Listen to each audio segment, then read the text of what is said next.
Hi, welcome back. My World 67. This is G-Man once again. I just want to do a quick video today. This is a Marx tin litho. Pretty good shape. I just pulled this up out of my junk box. It's got a few light scratches on it, but otherwise it was in really nice shape. The frame, the chassis had a few light scratches on it. I don't know if you can see them or not. From where the shell was sitting on it, really light scratches around it, and they can all be touched up real easily.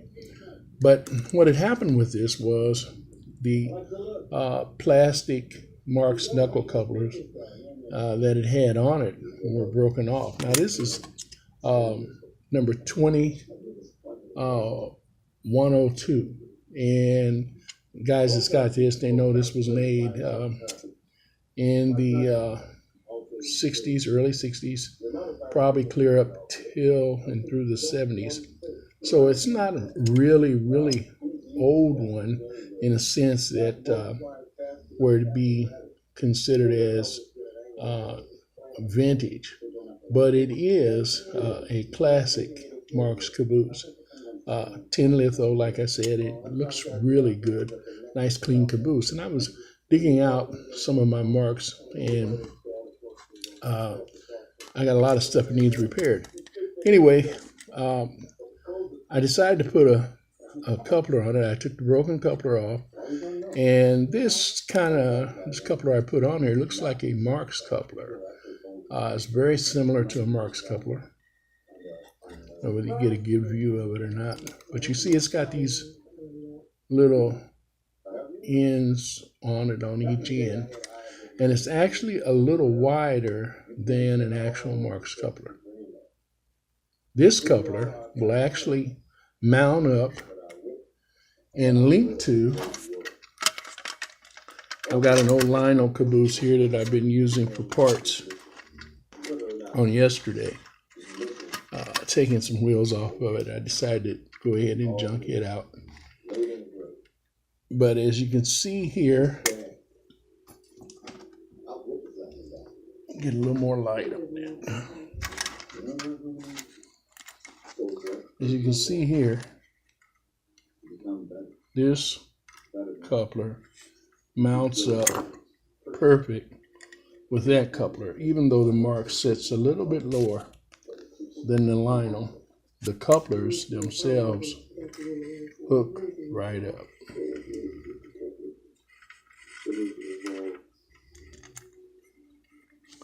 Can't really get a good,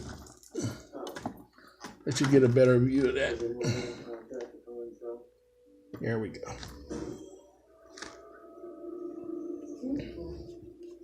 You can see that now.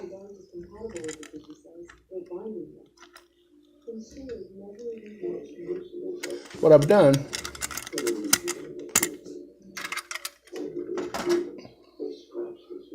this hooks up also with the Marx coupler. Get you to see that. No problem. K-line, no problem.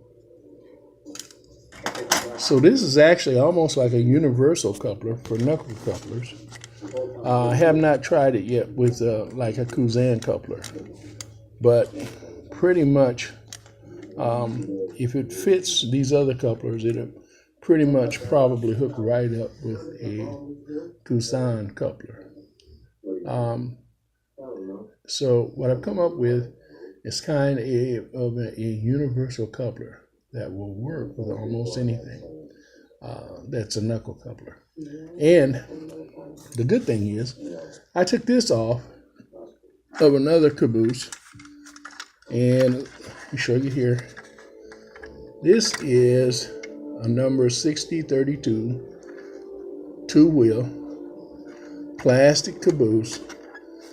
It's one of the battery-operated, more modern cabooses. This particular one was made by Scientific Toys. The couplers off of these battery-operated cabooses, the knuckle coupler systems that they use, will work on the Marx cars. And on some K-line and Lionel, you can retrofit them so that they'll work on them also. But I like to, I found that since I started experimenting, that it'll work great on almost every Marx car.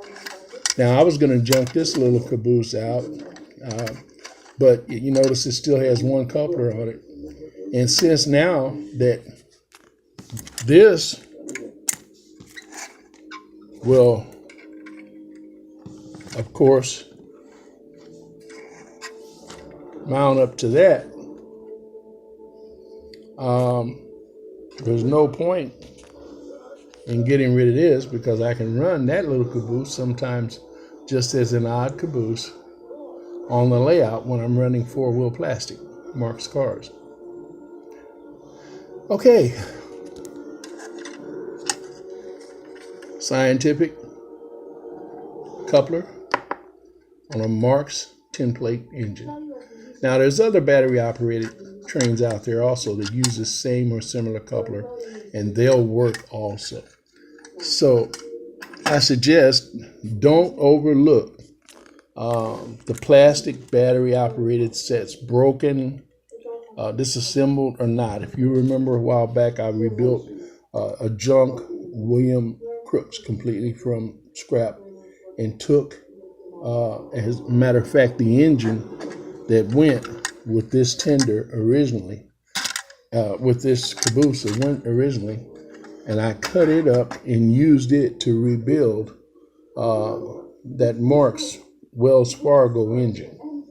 And you see it turned out really nice. Okay, back to this. Now what I did, I put this on, I put a nut underneath it to bring it up to the proper height. Now this does cause you to make a few changes. There's two things you can do. Number one, these are a little wider than the Marx coupler.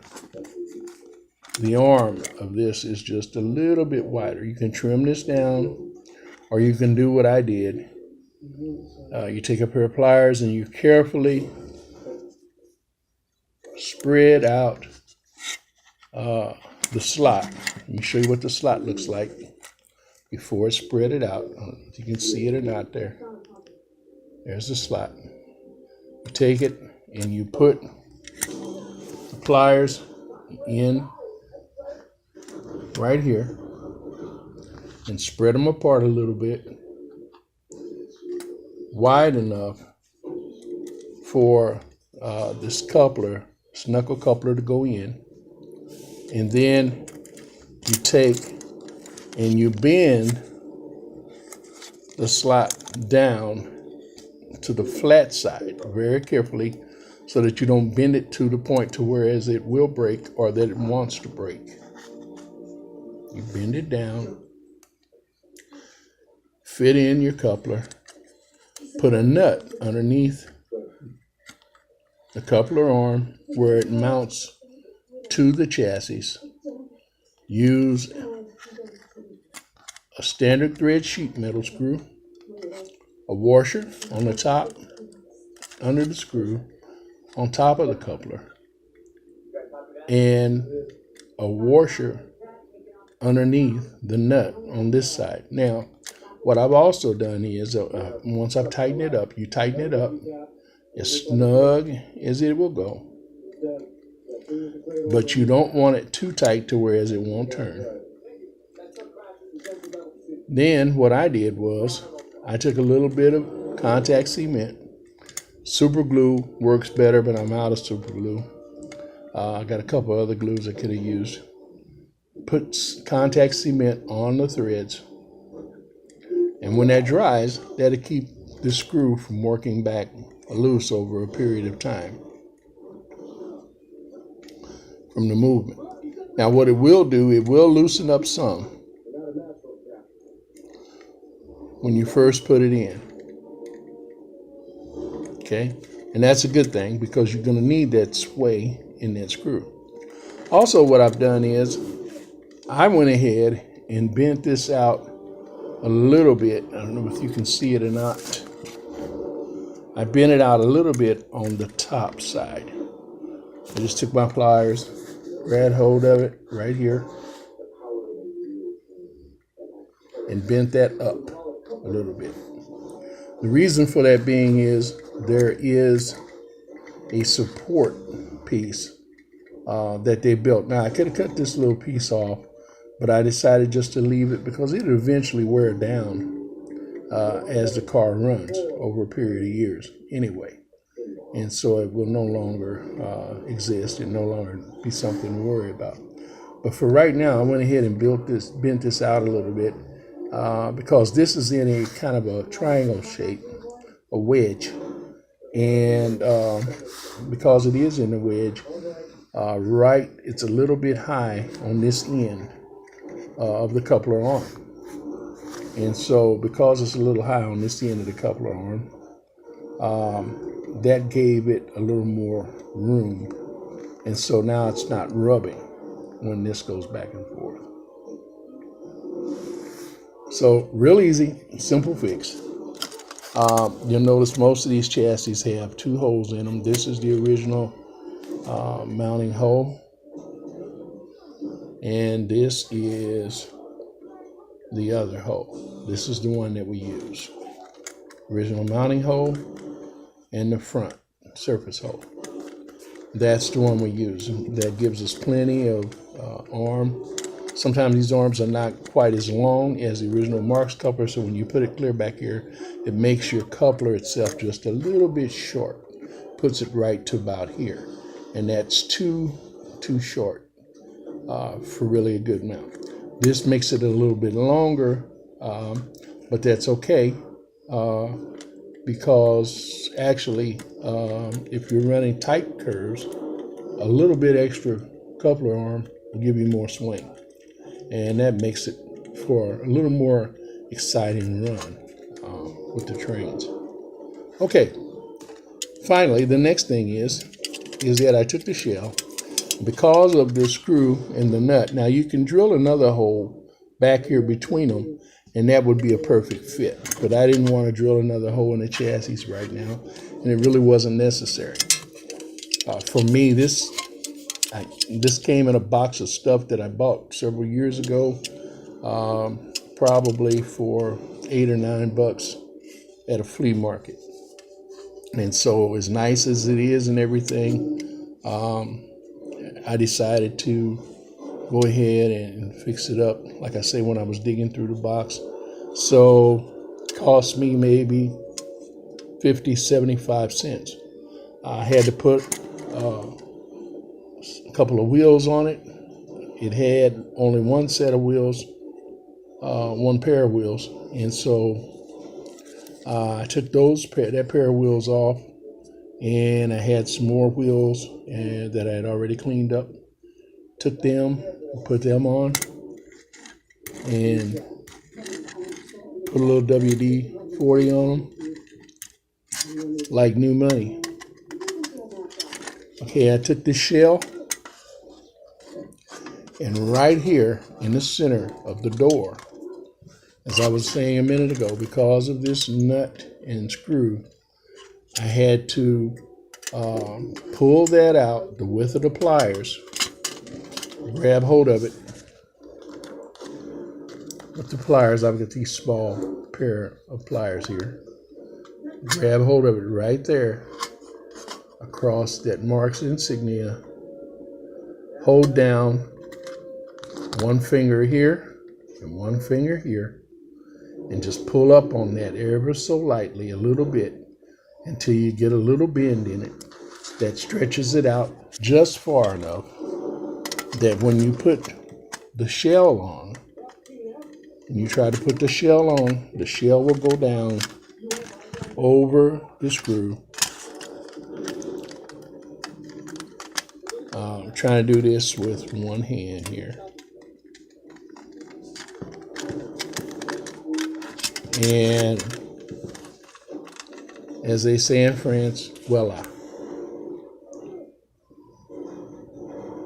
You have a completed caboose. Now, what I did do on this was I put the caboose on backwards. So I'm going to have to take it back off, do the same thing with this end that I did on this end, and flip it around, bring the cupola to the back of the caboose, and put it on again. So watch that when you're doing that. I was trying to watch television and do this at the same time, and that doesn't always work. All right, that's my video for today. I hope you're enjoying it.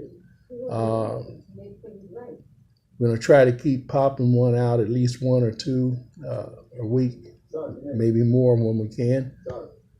You have a blessed day, and this is G-Man, My World 67. Thanks for watching. Bye-bye.